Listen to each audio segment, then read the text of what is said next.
రామగుండం మండలంలో 2026-27 విద్యా సంవత్సరానికి బడిబాట కార్యక్రమాన్ని ప్రారంభించినట్లు మండల విద్యాధికారి జింక మల్లేశం తెలిపారు. ప్రభుత్వ పాఠశాలల్లో నాణ్యమైన విద్యతో పాటు క్రీడలు, మధ్యాహ్న భోజన పథకం, ఇతర సాహచర్య కార్యక్రమాలను సమర్థంగా అమలు చేస్తున్నామని తెలిపారు. తల్లిదండ్రులు తమ పిల్లలను ప్రభుత్వ పాఠశాలల్లో చేర్పించాలని కోరారు. అదే సమయంలో ప్రైవేటు పాఠశాలల్లో అధిక ఫీజుల వసూళ్లు, పాఠ్యపుస్తకాలు, యూనిఫామ్ల విక్రయాలపై ఫిర్యాదులు వస్తున్నాయని, అలాంటి అంశాలపై ఆకస్మిక తనిఖీలు నిర్వహించి నిబంధనలు ఉల్లంఘించిన యాజమాన్యాలపై చట్టపరమైన చర్యలు తీసుకుంటామని హెచ్చరించారు. ఈ కార్యక్రమంలో పాఠశాల ప్రధానోపాధ్యాయులు పాల్గొన్నారు. 2026-27 విద్యా సంవత్సరం 15/6/2026 నుంచి ప్రారంభమవుతుంది. బడిబడ కార్యక్రమం ముందుగా నడుస్తూ ఉన్నాం. మరి ప్రతి కార్యాచరణ 12వ తేదీ ఈ రోజు నుంచి కూడా ప్రత్యేక కార్యాచరణ జిల్లా విద్యాశాఖ అధికారి గారు ఇవ్వడం జరిగింది. మరి ముఖ్యంగా ప్రభుత్వ పాఠశాలలను బలోపేతం చేయవలసినటువంటి అవసరం ఉంది.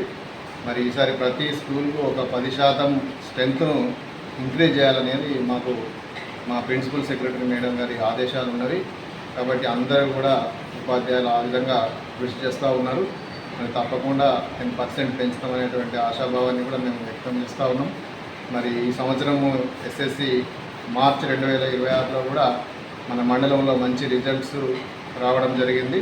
మరి గౌరవ ఎమ్మెల్యే గారు కూడా మరి అందరికీ సన్మాన కార్యక్రమం కూడా ఏర్పాటు చేసి సన్మానించడం జరిగింది.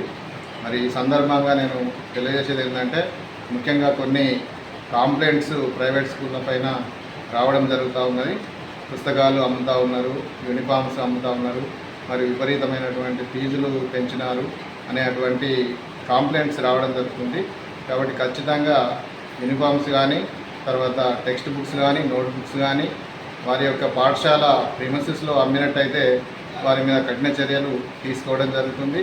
మరి ముఖ్యంగా మన జిల్లా కలెక్టర్ గారు, జిల్లా విద్యాశాఖ అధికారి గారు ఇచ్చినటువంటి ఆదేశాల ప్రకారం ఏ స్కూల్లో కూడా నోట్ బుక్స్ కానీ, టెక్స్ట్ బుక్స్ కానీ, యూనిఫామ్స్ కానీ అమ్మడానికి వీలు లేదు.